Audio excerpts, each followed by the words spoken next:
आज हम शनिवार है, नया टॉपिक लेकर आए हैं। तो आज हम कर्म के बारे में जानेंगे। कर्म क्या होते हैं।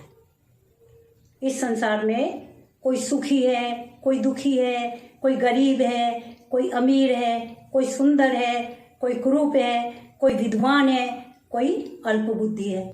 तो ये सब क्या है? ये कर्म है। और कर्म किसे कहते हैं? जो जीव आत्मा के असली स्वरूप को प्रकट ना होने दे। जो आत्मा के असली स्वरूप को प्रकट ना होने दे उसे कर्म कहते हैं। ये इसका शाब्दिक अर्थ है। हम प्रतिदिन कुछ ना कुछ मन वचन काया से कुछ ना कुछ करते रहते हैं। अच्छा भी करते हैं, बुरा भी करते हैं। तो कर्म हमारे शुभ भी होते हैं और अशुभ भी होते हैं, लेकिन कर्म हमारे प्रतिक्षण बंधते रहते हैं। ये जो प्रतिक्षण हमारी आत्म प्रदेशों में स्पंदन होता रहता है मन वचन काया की बोली से, ये जो पुद्गल स्कंद हैं, पुद्गल स्कंदों को ही ये हमारी आत्मा में चिपक जाते हैं और ये जब उदय में आते हैं तो हमें फल दे देते हैं। तो ये जो पुद्गल स्कंद हैं, आत्मा के साथ बंधने वाले पुद्गल स्कंद हैं, इन्हीं को हम कर्म कहते हैं। ये कर्म ही है हमारे, जो हमें दुख सुख, अच्छा बुरा, इन सब का एहसास कराते हैं। ये हमारे कर्म है। कर्म का शाब्दिक अर्थ है जो आत्मा के असली स्वरूप को प्रकट ना होने दे उसे कर्म कहते हैं, या आत्मा के साथ बंधने वाले पुद्गल स्कंदों को कर्म कहते हैं। कर्म के 8 भेद हैं। ज्ञानावरणीय कर्म, दर्शनावरणीय कर्म, वेदनीय कर्म, मोहनीय कर्म, आयु कर्म, नाम कर्म, गोत्र कर्म और अंतराय कर्म। इस तरह 8 भेद हैं। ये भी हमारे कर्म के 2 भेद हैं, मूल 2 भेद हैं, घात्या कर्म और अघात्या कर्म। घात्या कर्म जिनको नष्ट करने से अरिहंत परमेष्टि बन जाते हैं, और अघात्या कर्म जब ये घात्या तो नष्ट हो ही गए और अघात्या भी नष्ट हो जाते हैं तो सिद्ध परमेष्टि बन जाते हैं। तो आज हम अघात्या कर्म के बारे में, 4 होते हैं अघात्या कर्म। अघात्या कर्म जो आत्मा के ज्ञान गुण को ढक दें, अनुजीवी गुणों का घात करते हैं, जीवों के गुणों का घात करते हैं, जो उन्हें हम घात्या कर्म कहते हैं। ज्ञान, दर्शन, वीर्य, इन गुणों का जो घात करते हैं, दर्शन है, ज्ञान है, सुख है, वीर्य है, इनका जो घात करते हैं, अनुजीवी गुणों का जो घात करते हैं, उन्हें हम घात्या कर्म कहते हैं। इन 8 कर्मों में 4 घात्या कर्म हैं। 4 घात्या कर्म कौन कौन से हैं? ज्ञानावरणीय कर्म, दर्शनावरणीय कर्म, मोहिनीय कर्म और अंतराय कर्म। ये 4 कर्म हमारे घात्या कर्म हैं। अब आज हम घात्या कर्म के बारे में जानेंगे। घात्य पहला है ज्ञानावरणीय कर्म। ज्ञानावरणीय कर्म किसे कहते हैं? जो आत्मा के ज्ञान गुण को ढक देता है, ज्ञान गुण को प्रकट नहीं होने देता, उसे ज्ञानावरणीय कर्म कहते हैं। किसके समान होता है ये? जैसे कोई मूर्ति है, उस पर पर्दा लगा दिया तो मूर्ति तो है लेकिन हमें दिखाई नहीं दे रही। इस तरह हमारे गुण तो नष्ट नहीं हुए हैं, गुण तो हैं हमारे अंदर, लेकिन वे उनको प्रकट नहीं होने देता, आवरण पड़ जाता है। ज्ञानावरणीय यानी ज्ञान पर आवरण पड़ जाना। उदाहरण के लिए देखिए, जैसे कोई विद्यार्थी है, वो खूब पढ़ता है लेकिन उसको अपना पाठ ही याद नहीं होता, तो क्या कहना चाहिए कि उसके ज्ञानावरणीय कर्म का उदय है। और ये ज्ञानावरणीय कर्म के बंध के कारण क्या हैं? किसी की पुस्तक फाड़ देना, किसी के पढ़ते में विघन डाल देना, ज्ञानी की निंदा करना, अपने ज्ञान को, आपको कुछ आता है और कोई पूछे कि बता दो, हमें तो आता ही नहीं, अपने ज्ञान को छुपाना और किसी के पढ़ने में बाधा डालना। इस तरह जो है ये ज्ञानावरणीय कर्म के बंध के कारण हो जाते हैं। और जब ये ज्ञानावरणीय कर्म का क्षय हो जाता है तो हमें कौन सा गुण प्रकट होता है? अनंत ज्ञान। जब हमारे ज्ञानावरणीय कर्म का क्षय हो जाता है तो हमें अनंत ज्ञान गुण प्रकट हो जाता है। इसके 5 भेद हैं ज्ञानावरणीय कर्म के। भेद कहिए या प्रकृतियाँ कहिए। 5 हैं: मति ज्ञानावरणीय, श्रुत ज्ञानावरणीय, अवधि ज्ञानावरणीय, मनः पर्य ज्ञानावरणीय और केवल ज्ञानावर्ण। ये इसके 5 प्रकृतियां हैं। दूसरा है हमारा दर्शनावर्ण कर्म, जो आत्मा के दर्शन गुण पर पर्दा डाल देता है, दर्शन गुण को ढक देता है, यानी दर्शन नहीं होने देता है, दर्शन ज्ञान को, दर्शन गुण को घात कर देता है, उसका दर्शन नहीं होता, उससे दर्शनावर्ण कर्म कहते हैं। कैसा होता है ये? द्वारपाल के समान। जैसे कोई द्वारपाल है, तुम्हें किसी राजा से मंत्री से मिलने जाना है, तो द्वारपाल तुम्हें दरवाजे पर ही रोक देता है, रहने दो, मंत्री जी अभी बिजी हैं, अभी नहीं मिल सकते। तो ये क्या हुआ? तुम्हारे दर्शन में बाधा डाल दी। उदाहरण के लिए देखो, आप मंदिर जाते हो, घर से चले हो मंदिर के लिए कि देव दर्शन करके आएंगे। यदि आपके दर्शनावर्ण कर्म का उदय है तो आपको मंदिर का ताला मिल सकता है। मंदिर का ताला ही बंद मिला, क्योंकि आपके दर्शनावर्ण कर्म का बंद है, आपको देव दर्शन नहीं होने थे। अब इस देव दर्शन नहीं होने थे तो दर्शनावर्ण कर्म के बंद के क्या कारण है? किसी की आंखें फोड़ देना, किसी के दर्शन में विघ्न डालना, कोई दर्शन कर रहा है मंदिर में, आप गए दर्शन करने, उसके सामने ही खड़े हो जाना, उसको क्या करा आपने? उसके दर्शनावर्ण कर्म में रुकावट डाल दी, तो आपका दर्शनावर्ण कर्म का बंद हो गया। और जब ये दर्शनावर्ण कर्म का क्षय हो जाता है तो हमें अनंत दर्शन ज्ञान, अनंत दर्शन गुण प्रकट हो जाता है। कौन सा प्रकट होता है? अनंत दर्शन गुण प्रकट हो जाता है। और दर्शनावर्ण कर्म की 9 प्रकृतियां हैं, या तो 9 भेद कहिए या 9 प्रकृतियां कहिए। कौन कौन सी? चक्षु दर्शनावर्ण, अचक्षु दर्शनावर्ण, अवधि दर्शनावर्ण, केवल दर्शनावर्ण, निंद्रा, निंद्रा निंद्रा निंद्रा अलग है, निंद्रा निंद्रा अलग है, प्रचला प्रचला प्रचला और स्थान गृति। इस प्रकार ये दर्शनावर्ण कर्म की 9 प्रकृतियां हैं। अब है हमारा मोहिनी कर्म। मोहिनी कर्म है जो हमारी राग द्वेष प्रवृत्ति होती है, ये जो हमारा मोह है, मोहिनी कर्म है जो आत्मा में सम्यक्त और चारित्र गुण को प्रकट ना होने दे। मोहिनी कर्म क्या करता है? सम्यक्त और चारित्र गुण को प्रकट नहीं होने देता है। हम मोह में बंधे रहते हैं, सारे राग करते हैं, द्वेष करते हैं, ये सब क्या है?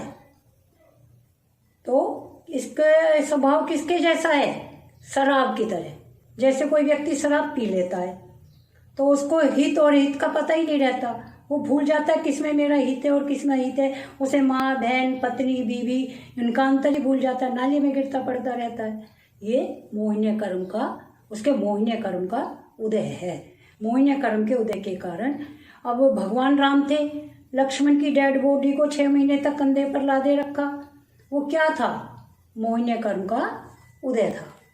मोहिनी कर्म का स्वभाव शराब की तरह, जैसे शराब पीने के बाद व्यक्ति को हित और अहित का ज्ञान नहीं रहता, उसी प्रकार मोही व्यक्ति को विवेक नहीं रहता अच्छे बुरे का। मोहिनी कर्म की 28 प्रकृतियां हैं। इसके 2 भेद हैं, दर्शन मोहिनी और चारित्र मोहिनी। 3 प्रकृति तो दर्शन मोहिनी की है। दर्शन मोहिनी किसे कहते हैं? जो सम्यक्त गुण का घात करता है। सम्यक्त गुण का जो घात करता है, जो सम्यक दर्शन प्रकट नहीं होने देता, वो दर्शन मोहिनी कर्म है। इसकी 3 प्रकृतियां हैं, मिथ्यात्व, सम्यक मिथ्यात्व और सम्यक्त। कसाय मोहिनी दूसरा है, कसाय मोहिनी दूसरा है, चारित्र मोहिनी, जो जीव को चारित्र गुण का घात करता है। जो जीव के चारित्र गुण का घात करता है वह चारित्र मोहिनी कर्म है। चारित्र मोहिनी कर्म चारित्र नहीं लेने देता, संसार में फंसे रहते हैं, चारित्र गुण का घात करता है, वो चारित्र मोहिनी कर्म है। इसकी 25 प्रकृतियां हैं, जिसमें 25 कसाएं आती हैं हमारी। क्रोध, मान, माया, लोभ, ये 4 होती हैं और इन चारों के 4 भाग होने से 16 हो जाती हैं। जैसे अनंतानुबंधी क्रोध, मान, माया, लोभ 4 हो गई। अप्रत्याख्यान क्रोध, मान, माया, लोभ 4 हो गई। प्रत्याख्यान क्रोध मान माया लोभ, कितनी हो गई? 4 4 4 12। फिर संजलन, क्रोध मान माया लोभ। इस प्रकार ये 16 कसाई तो ये हो जाती हैं और हमारी 9 कसाई होती हैं।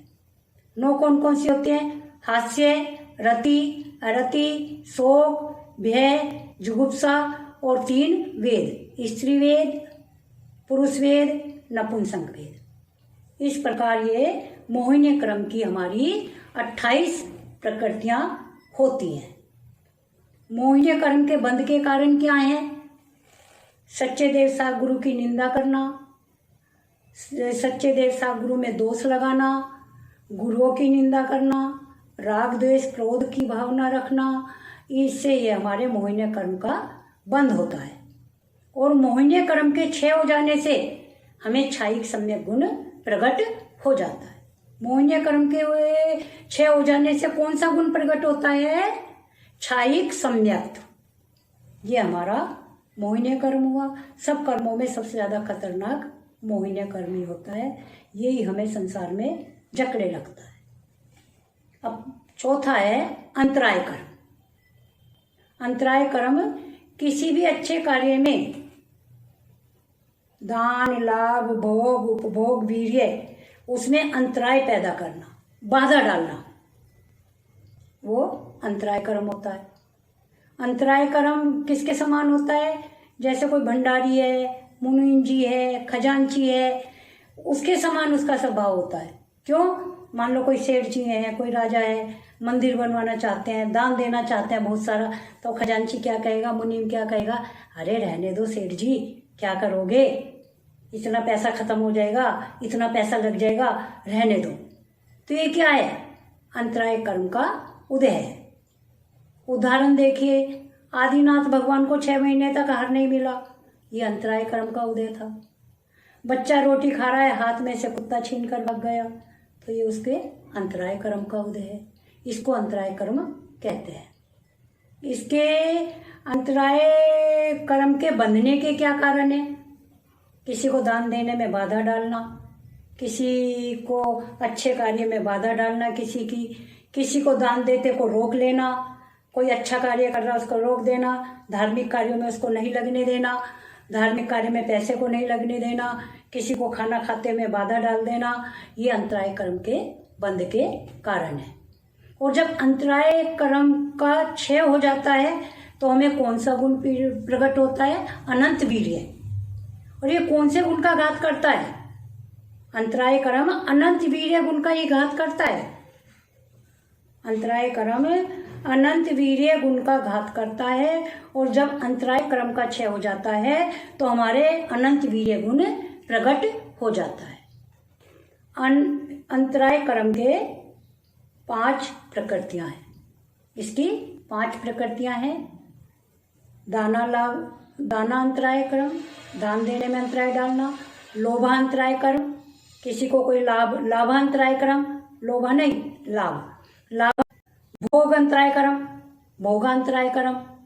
उपभोगांतराय कर्म और वीर्य अंतराय कर्म, ये इसकी 5 प्रकृतियां हैं। इस प्रकार हमारी ये जो घातीय कर्म है, इनकी 47 कर्म प्रकृतियां मैंने आज आपको बताई हैं। अब हमारे अगले जो हमारा शनिवार आएगा उसको हम अघातीय कर्म, उसमें हम अघातीय कर्म की चर्चा करेंगे। आज हमारे अघातीय कर्म पूरे हो गए हैं। अब आपको ये घातीय कर्म पूरे हो गए हैं। अब आपको ये बताइए कर्म वो कौन कौन से हैं। चारों घातीय कर्म का नाम आपको कमेंट बॉक्स में। आज का क्वेश्चन है कि 4 घातीय कर्म कौन कौन से हैं। आप जैन धर्म जानिए चैनल से जुड़े रहिए। इस वीडियो को आप बच्चों को भी दिखा सकते हैं। हो सकता है अपने बड़ों को तो पता भी हो इन चीज़ों का, लेकिन बच्चों के सीखने की भी बात है। बच्चों को पता ही नहीं होता कर्म क्या होते हैं, कर्म कितने होते हैं। तो ये आप वीडियो बच्चों को आराम से बताइए, बच्चों के समझ में आएगी। आप जैन धर्म जानिए चैनल से इसी प्रकार जुड़े रहिए। मैं कोशिश करूँगी कि अच्छे से अच्छा हम जैन धर्म के बारे में छोटी छोटी सामान्य ज्ञान की बातों को जानते रहें। जय हिंद, धन्यवाद।